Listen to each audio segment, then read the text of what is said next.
I've got some fun things to show you today. This is quite an interesting quilt. Linda made this for Maxine, for Maxine's grandson.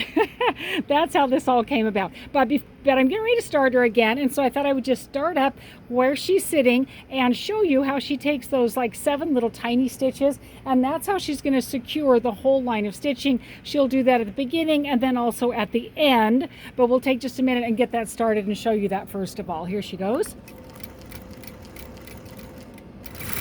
So that's those tiny little stitches. That's going to be enough to be able to secure. They're almost right on top of each other. Just like when you take your back stitch on your domestic machine, very similar. That is enough to secure the stitches. So let's go ahead and talk about what's going on.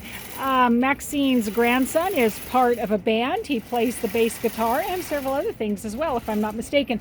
And Linda found this fabric here. Maxine said, yes, that's exactly what I want for him. The grandson likes red and blue, so they came up with this design to go with it. One of Linda's signature items is usually a cornerstone. So I'm not surprised at all that she put a fabulous cornerstone right there. She's also amazing with the pinwheels. So these are a couple of things she tends to put in. Happy, happy, happy to have them. When we have the pinwheels, you know, we've got a fair amount of bulk coming together right here. Lots of seams. Let me show you underneath. Oh, she's ready for me to work on her thread here again. You can see that she's pressed this seam open. Thank you, Linda. Very, very nicely done right there.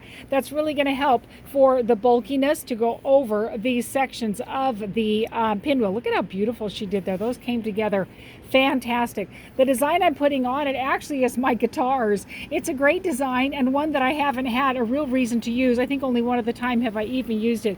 Isn't fabulous as a guitar, and it has several musical notes to go with it.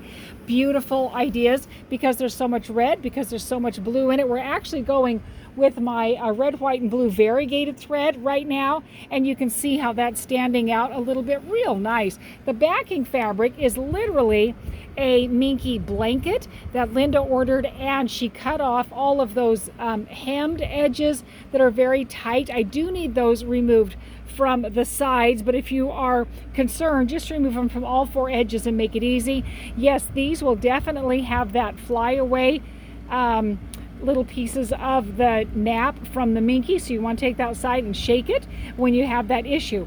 For the batting, we're literally using a piece of flannel to just add a little bit more bulk and some stability, but because that backing has that wonderful thick minky blanket, we've already got plenty of density going right here, so that's how she's handling it, is just using a wonderful piece of flannel for the backing right there. I love it. That's a great option to consider with something like this. When you're doing your borders, you want to be sure that you're measuring from inside someplace so that you know exactly how big the inside section of the quilt is, the center, the inner part, and then cut your borders according to that and pin those on, and off we go with it like that. My friends, this is going to be a lot of fun. I'm going to work on that thread right there. She has a little thread break. We're going to fix her, move her on, finish up this design right here, and move on to the next one.